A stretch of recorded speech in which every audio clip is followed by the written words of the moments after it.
Mathieu Bock-Côté. Pour lui, les idées n'ont pas de frontières.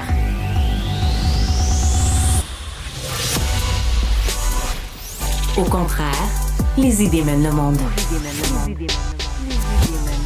Réflexion, observation, échange, critique, solution. Mathieu Bock-Côté. En direct de Paris, je rejoins le collègue Mathieu Bock-Côté. Bonjour Mathieu. Bonjour! Et même outre-mer, tu as trouvé le temps d'aller regarder les derniers chiffres du sondage léger qui est paru sur les intentions de vote, sur le référendum en immigration. Qu'est-ce que t'en as passé? Ah mais mon Dieu, c'est plus important que tout. Même outre-mer, serais-je sur la calotte polaire que je me serais projeté sur ce sondage. Alors bon, pour l'essentiel, il y a différents éléments. Il faut juste, je dirais, trier entre les informations disponibles, rendues disponibles par ce sondage.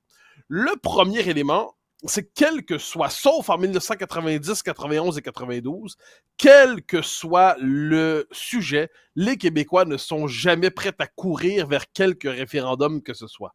Le mot référendum au Québec est un mot qui est connoté négativement aujourd'hui.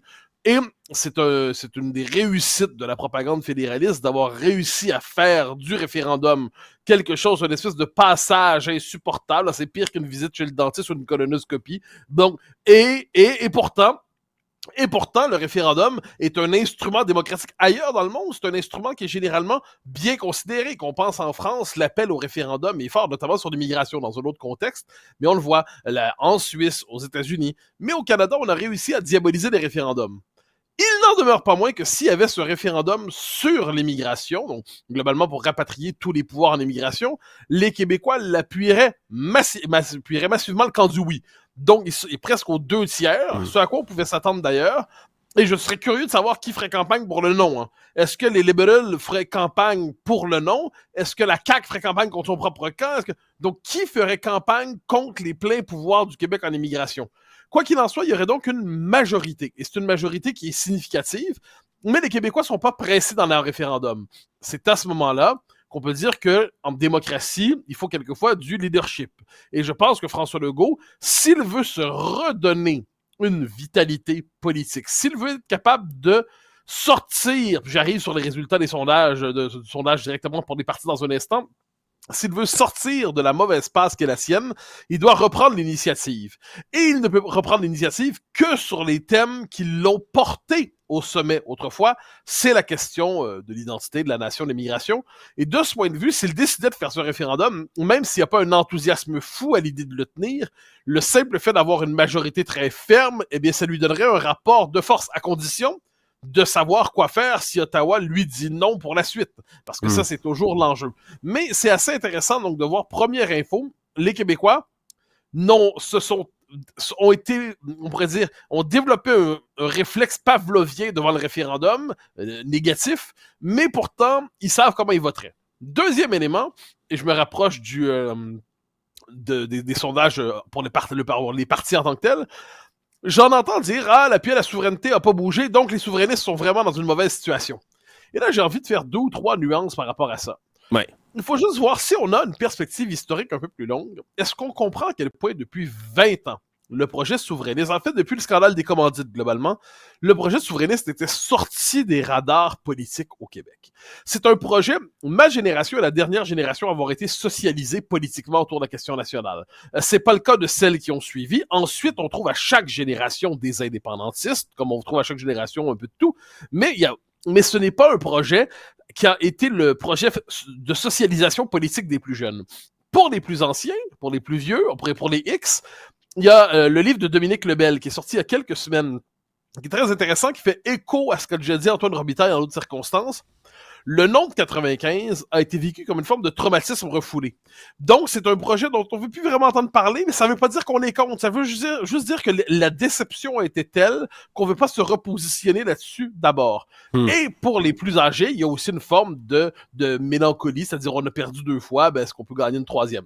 Mais si on regarde ça à plus long terme, sur une séquence plus large, c'est la première fois depuis 20 ans aussi que le vote souverainiste est un vote qui se mobilise en tant que vote souverainiste mais qui réussit à, malgré tous les discours fédéralistes intimidants, malgré le désaveu des commentateurs, donc il réussit à se reconstituer. Donc la première étape à franchir, c'était de refaire des souverainistes, on pourrait dire dormants, des souverainistes pratiquants.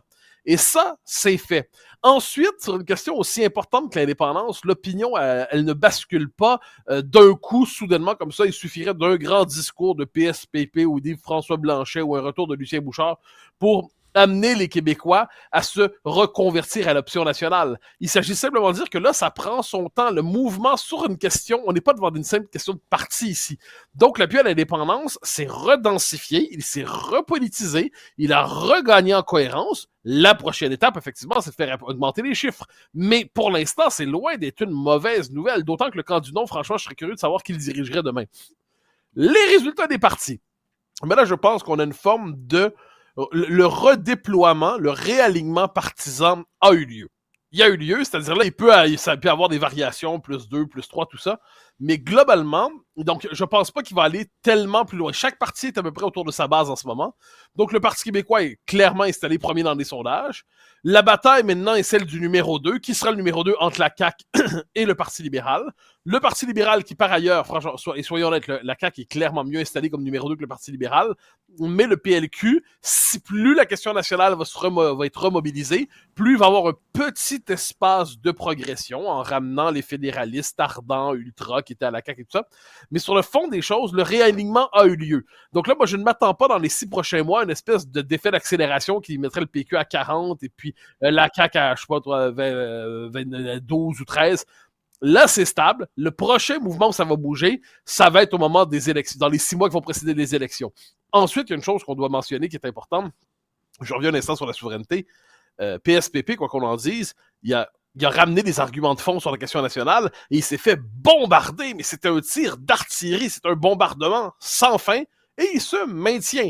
Donc, quand on a à peu près tout le système médiatique, sauf quelques exceptions contre soi, et qu'on se maintient, ça veut peut-être dire que l'appui populaire est plus fort qu'on le dit. Ouais, puis là, tu parlais des libéraux, Mathieu, puis c'est peut-être d'ici à ce qu'il y ait un nouveau chef qui va peut-être les recentrer avant la prochaine élection. Mais il y a quand même des vieux réflexes là, qui semblent revenir, entre autres, mais quand il y a une motion à l'Assemblée nationale pour condamner l'ingérence qu'Ottawa veut faire en venant contester la loi 21 au Québec, mais les libéraux ont décidé de ne pas voter avec les autres partis. Ah oui, parce qu'on ne demande pas aux libéraux, globalement les Québécois, d'être pour la loi 21. Dans une société démocratique, c'est normal qu'aucune loi ne fasse l'unanimité. Autour de la loi 21, il y a seulement une très forte majorité, mais il n'y a pas d'unanimité, mais c'est normal, tout comme il n'y a pas d'unanimité sur tant et tant d'autres sujets. Cela dit, là où il devrait y avoir unanimité, c'est que ce sont les Québécois qui se gouvernent eux-mêmes. Ce sont les Québécois qui décident pour eux-mêmes de la loi 21. Donc on n'en veut pas, mais c'est pas Ottawa qui nous dit si on a le droit ou si on n'a pas le droit. Or, qu'est-ce qui se passe ici?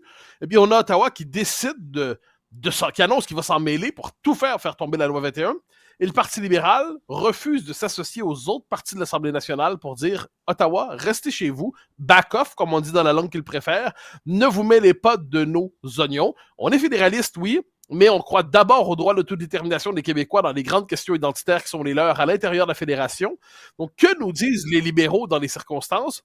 Ils nous disent qu'ils refusent, tout simplement, de se joindre à la défense du primat du Québec, le Québec d'abord. Parce que il y a différentes manières d'être fédéraliste au Québec. Il y a un fédéraliste aplati qui finalement est un Canadien du Québec, appelons ça comme ça. Mais il y a une tradition autre qui nous dit, on est des Québécois, mais on croit que le Canada est un meilleur espace de déploiement pour nous. On va se projeter dans le Canada, mais à condition qu'on respecte notre identité dans ce qui est le plus fondamental.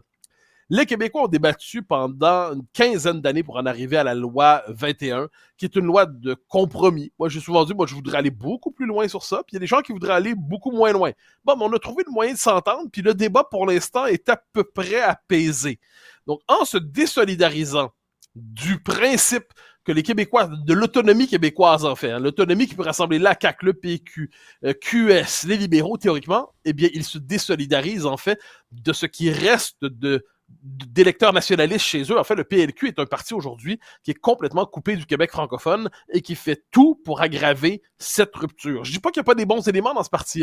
Il y a des hommes et des femmes honorables dans tous les partis politiques, mais sur la question fondamentale du lien avec le Québec francophone, le PLQ est incapable de s'entendre avec le vrai consensus québécois qui est un consensus d'autonomie. C'est décevant sans être surprenant. Ouais, puis ça continue à apparaître, là, à transparaître dans les résultats des sondages, comme le sondage léger auprès des intentions de vote chez les francophones. Hein, ça reste famélique, même si ça monte un tout petit peu là, quand même du côté du Parti libéral. Et en terminant, Mathieu, tu t'es penché sur ces nouvelles lois qui sont adoptées au Royaume-Uni, en Grande-Bretagne, qui prennent, disons, là, vraiment bras-le-corps le problème de l'immigration temporaire, des demandeurs d'asile, mais surtout des immigrants illégaux. Et là, vont envoyer jusque dans un autre pays tous ceux qui sont venus illégalement chez eux. C'est quand même une étape de plus là, que d'autres législations dans le monde.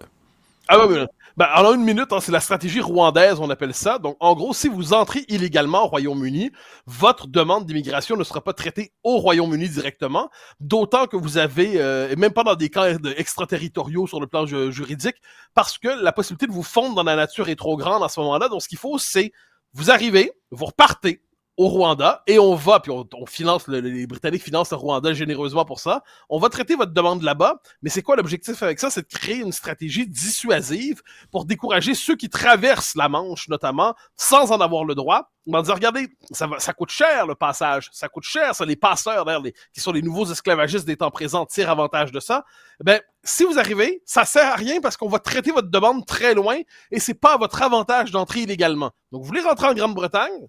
Essayez, légalement, vous pouvez, mais si vous cherchez à entrer, parce qu'avec le détournement du droit d'asile, comme on le voit aujourd'hui, il faut être capable d'encadrer le droit d'asile, d'être capable de contenir ces vagues qui s'accumulent et qui déstructurent nos propres pays. Les Britanniques font ça. C'est Rishi Sunak, qui est le premier ministre britannique, qui fait ça. Il est condamné, évidemment, par une bonne partie des centristes européens, par la gauche, par les institutions européennes, mais il est soutenu par sa population. C'est encore une fois le choc entre la population et les oligarques qui dissimulent leur pouvoir derrière ce qu'ils appellent l'état de droit, qui est un état de droit falsifié. Donc, on va voir ce que ça va donner. C'est pas terminé comme débat, mais c'est intéressant de voir quelles sont les stratégies des différents pays pour être capable d'encadrer le droit d'asile, entre guillemets, et l'immigration illégale. Ouais, ça risque de devenir un cas de figure, surtout pour toutes ces nations là, qui ont des problèmes avec l'immigration illégale, l'immigration temporaire et autres. Très intéressant, Mathieu. J'ai hâte de suivre ça avec toi. Au plaisir.